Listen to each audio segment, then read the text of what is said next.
مساء الخير أو صباح الخير حسب التوقيت اللي حضراتكم بتشوفوني فيه. أهلا بكم في حلقة جديدة من برنامجكم المفضل. التشانل كلها لازم تكون مفضلة عندكم، يعني في كل البرامج اللي فيها لازم تكون مفضلة. النهاردة هنتكلم في موضوع مهم جدا وهو الصمت العقابي. ممكن كتير قوي سمعوا عن الموضوع بس محدش يعرف يعني ايه الصمت العقابي او الدنيا ماشيه ازاي فيه او كده. هنقول كل حاجه النهارده بالديتيلز في قلب الحلقه. يعني ايه صمت عقابي؟ الصمت العقابي يعني انا بتعمد التجاهل، بقطع التواصل بهدف ان انا اعاقب الشخص اللي قدامي. بيبقى ده سلوك انا بعمله علشان اعاقب الشخص اللي قدامي بيه، فاقطع الكلام مره واحده، اتجاهله، ما اردش على المسجات بتاعته، ما يعني طول الوقت انا عايزه اسيطر عليه او عايزه اجبره على امر معين فبسكت. فده بيبقى اسمه صمت عقابي. في فرق ما بين الصمت العقابي وفي فرق ما بين الصمت اللي هو الصمت العادي، ان احنا ممكن نكون منفعلين او ان احنا عارفين ان احنا شخصيات نيرفس قوي واحنا بنتعصب قوي فهنقول كلام فهنغلط عليه فنقوم واخدين كورنر كده شويه وبعدين نقوم رايحين جايين نتكلم. لا، ده مش الصمت العقابي. الصمت العقابي انا اتخانقت معاك دلوقتي في مشكله عشان انا مش مقتنع ان انا غلطان، فانا عايزه ابين لك ان انت اللي غلطان، فانا هسكت وهبعد لحد ما انت تيجي تصالحني. حتى لو انا اللي غلطان بالصمت انا هسكت تماما لحد ما ابتزك عاطفيا فانت تيجي تصالحني. هو ده الصمت العقابي. فلا بمسك الموضوع كسلوك كده ان انا اعاقبك بيه، ما بمسكوش ان احنا نحل المشكله. لا، انا بقرص ودنك، بعلمك ان انت متعملش كده تاني. طبعا ده له مظاهر. الموضوع ده بيظهر في ايه؟ لكن المظاهر بتاعته في ان انا لو بكلم حد، مثلا حد مسافر، حد بعيد عني، فاحنا بنتناقش، فوسيله التواصل بتاعتنا هي المكالمات او المسجات. فانا خلاص اتخانقنا، اتكلمنا في نقاش معين، انا هتجاهل المسجات، هشوفها ومش هرد، هتجاهل المسجات تماما، هتجاهل المكالمات تماما. هكون معاك في البيت، لو انا شخص معاك في البيت هعمل نفسي مش شايفك. احنا اتكلمنا في موضوع، قلت لي ان هو بيضايقك او ان هو حصل خناقه او حصل اي حاجه زي اللي بتحصل ما بين كل الناس، انا هاخد جنب، انا هتعامل معاك كاني مش شايفك. خلاص الموضوع خلاص مش شايفك، انت مش موجود. او ان احنا مثلا ممكن تكون بتطلب ان انت تتكلم مع اللي قدامك، حصلت مشكله معينه او حصل حاجه معينه، لا، انا هسيب الطرف التاني يحاول يعتذر ويحاول يصالح ويوفر ثينكينج كويس قوي ويقعد كده بيلف حوالين نفسه وعمال بيفرك وانا ساكت. انا ممتنع عن الكلام. طب اتكلم حتى عشان نحل المشكله، لا، انا مش هتكلم. إيه، عايز تحل المشكله حلها انت، انا مش هتكلم خالص، يعني خلاص روح انت حلها. او ان الانسان يكون متعالي جدا، احنا دلوقتي حصل ما بيننا مشكله فانا هسكت وهتعالى عليك، خلاص انت بالنسبه لي شخص حقير، انا هتعالى عليك جدا مش هرد. العيال دي عايزه اقتلها. فتلاقي السلوك متغير جذري، ما بردش، سلوك بارد، سلوك متعمد، حاجه في منتهى العك. فنتساءل كويس قوي ليه ممكن حد عاقل ناضج راشد، حد كبير بنقدر ان احنا ندخل معاه في علاقه يعمل كده؟ ايه وجه الاستفاده ان انا اتعمد ان انا اتعب اللي قدامي او ان انا احرقه او ان انا اتعبه او ان انا اعمل كل الحاجات دي؟ اول حاجه قالك ان اللي بيعمل الصمت العقابي بيبقى له 3 دوافع. 3 دوافع. اتمنى ان احنا نتجاهل الصوت اللي بره، ولو انا عرفت امنتجه او اقلله بس يعني ركزوا معايا بس الله يبارك لكم. في 3 حالات. اول حاله وهي السيطره، ان انا اسيطر على الطرف التاني، ان انت مش هتخرج عن طوعي، انت هتفضل تحت طوعي دايما، فانت هتفضل لا مفر ليك، انت لازم تكون طول الوقت معايا تحت سيطرتي. فانا دلوقتي هسكت، فانت كحد عاطفي هقدر ان انا ابتزك كويس قوي، فانت خلاص تبقى انت قاعد وعمال بتفرك وهو سكت ليه. طب انا ممكن اكون قلت كلمه زعلته، طب انا مش عارف ايه، ممكن يكون يعني انت انسان ضحيه تماما للموضوع او النقاش او عندك حق في كل كلمه اتقالت، بس انت مش هتقدر، انت خلاص مش هتقدر. هو خلاص حطك تحت بريشر ان انت هيتسيطر عليك، هو حطك تحت وسيله، هو عايز يسيطر عليك وعايز يجبرك وهيعرف يعمل ده. فاول دافع بتبقى من جوه الشخص اللي بيبقى عنده شخص التوكسيك عامه يعني اي حد بيعمل صمت عقابي هو شخص توكسيك ومستوي نفسيا بربع جنيه، فهو عايز يسيطر عليك، فتبقى وسيله سيطره واجبار الطرف الاخر على الاعتذار. هي معروفه ان هي كده. تاني حاجه ممكن يكون شخص جبان، ما بيبانش ان هو جبان، نافش ريشه كده وعامل شخصيه مزيفه بيضحك بقى على الناس كلها وعمال يتكلم، وهو في النهايه هو انسان بيهرب كويس قوي، انسان بيتنصل من المسؤوليات وبيرمي المسؤوليات على الطرف الاخر ويتجنب المواجهه. فممكن النقاش اللي اتقال والله انا 1 2 3 ضايقني في الشخص اللي قدامي ده، فانا مش قادر ان انا اتحمل ان انا حد يقول عليا ان انا بغلط للدرجه دي، فانا هسكت وهعاقبك علشان اخليك تيجي تحت سيطرتي اللي هو الدافع الاولاني.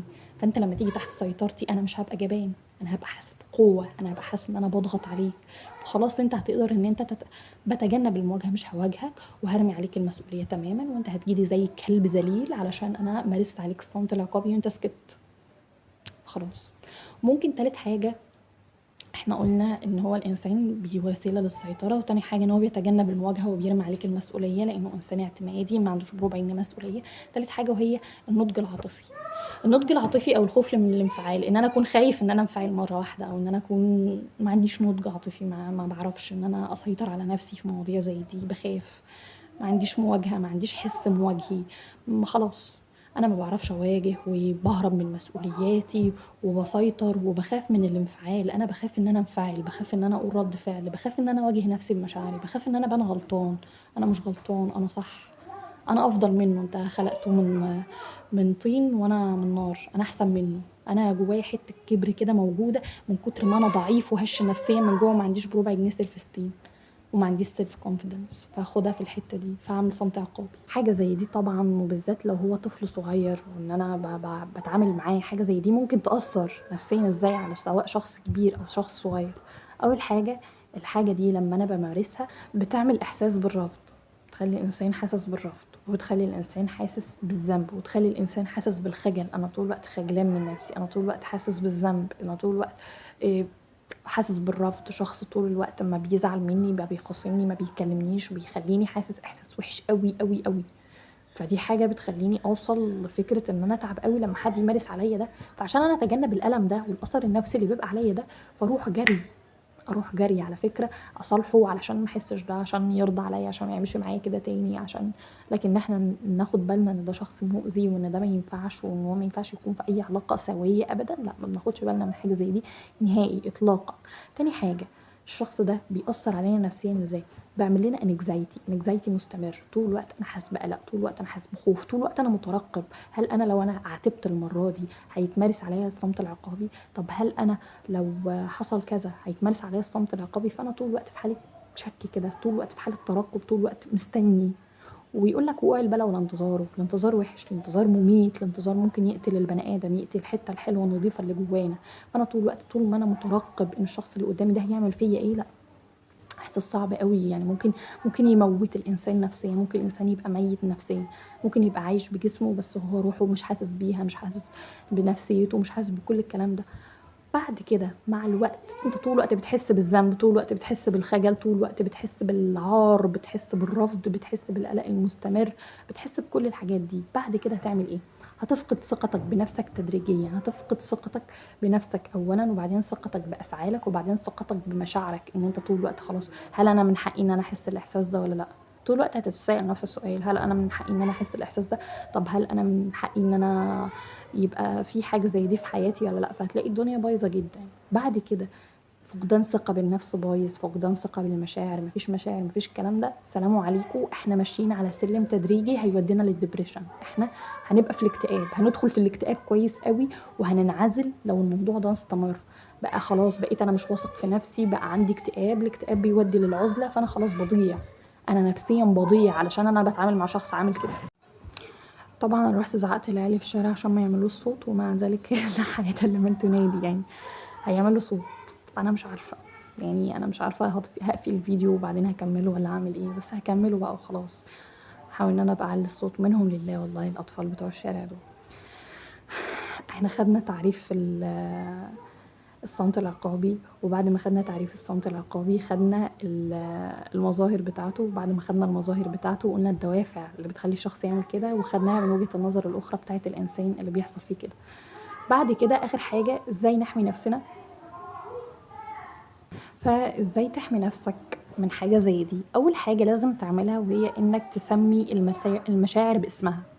يعني تقعد مع نفسك تقول انا حسيت بكذا لما الموقف ده حصل، انا حسيت بكذا في الموقف الفلاني، تسمي مشاعرك وتبدأ تقول ان انت حاسس بايه فيها. فبداية ان الانسان يسمي مشاعره هيبدأ يفهم هو في واقف فين. تاني حاجة، تطلب تواصل واضح مع الشخص اللي بيعمل معاك ده، تقعد معاه كده وتقول له إيه لو انت، مش عارفة ايه الرعب ده، لو انت بتاخد وقت او عايز مساحه معينه علشان تتكلم بعدها، انا اتس اوكي معاك في الحته دي ان انت تاخد وقت ونرجع نتكلم، بس عايزه اعرف احنا ممكن نتكلم امتى. لكن فكره ان انت هتسيب الموضوع عايم وان احنا نسكت وبعدها نرجع نتكلم او نتصالح بطريقه ويرد قوي ان اللي زعلان هو اللي يصالح التاني والحاجات دي، لا مش تنفع. تالت حاجه معانا وهي ان احنا نحط حدود. انت قررت ان انت خلاص انا اتكلمت معاك سميت مشاعري وعرفتها وبعد كده طلبت تواصل واضح وده ما بيحصلش، انا بعد كده هحط حدود. انت لو انت هتمارس عليا الصمت العقابي انا مش هتفاعل معاك قد كده، انا برضو كمان هعاقبك، انا مش هتفاعل معاك، انا هبعد شويه، هاخد جنب انا كمان، انا هعمل، انا هحط حدود، انا مش حدودي مستباحه، مش من حقك انت اللي تعمل وانا ما اعملش. رابع حاجه وهو ان انا ابدا ابحث عن دعم خارجي عشان ما احسش بالوحده، عشان ما احسش بالانعزال، عشان ما اتفجرش. انا طول الوقت في علاقه مع حد بيمارس عليا الصمت العقابي انا هموت مع الوقت، لا فانا محتاج كويس قوي ان انا اقعد فيبقى في حد بيشاركني في الموضوع ده، لان طول الوقت لو انا مع نفسي وحاسس بالوحده وحاسس بالتعب ده انا هتعب، انا مش هقدر ان انا اكمل. خامس حاجه عندنا وهي الاخيره، لو حصل بقى مشكله بشكل متكرر وانا بدات خلاص ان انا حاسه ان انا بموت، انا الموضوع تعبني قوي، انا الموضوع خلاص ما كنتش قادر ان انا استحمله، فانا هبدا ان انا الجا لثيرابيست وهقول للشخص اللي معايا في العلاقه ده انا محتاجه اروح لثيرابيست ومحتاجك ان انت تيجي معايا، لا اما هتيجي معايا لا اما انا هنهي العلاقه دي. انا حاولت مره واثنين وثلاثه واربعه وخلاص، الانسان ما فيش له اكتر من صحته النفسيه ان هو يعمل. لو وافق ان هو يجي الثيرابيست وتبداوا تشوفوا المشكله دي وتحلوها، لان المشكله دي صعبه قوي قوي قوي فوق ما حد يتخيل، روحوا. لو ما وافقش حاولوا بقى يعني انسان يلاقي بدايل، وان هو لو مش قادر يكمل في العلاقه دي ما يكملش. وانا انصح ان الانسان بعد ما يعمل كل المحاولات دي بعد كده هو هيخسر نفسه، مش هيخسر اللي قدامه، لا هو هيخسر نفسه، هيخسر نفسه كويس قوي، لان هو الانسان في النهايه ملوش الا صحته. بعد كده الانسان لو كبت والكبت بتحول سايكوسوماتيك اعراض نفس جسمانيه، فبعد كده الانسان هيجري على الدكاتره بسبب ان جسمه وجعه وان هو عنده مشاكل كتير قوي بسبب موضوع زي ده ما اتحلش. فلا، يعني الانسان لازم ان هو طول الوقت يبقى بيسعى ان صحته تكون كويسه وبيسعى ان هو يكون بخير، ودمتم بخير يا رب وتكونوا مبسوطين وكويسين، وما يكونش معانا الناس التوكسيك اللي بيعملوا الحاجات دي ابدا. بس وان كنت سمعت الفيديو لحد هنا واستفدت اي حاجه فاعملي كومنت لايك سبسكرايب شير اي حاجه. ثانك يو.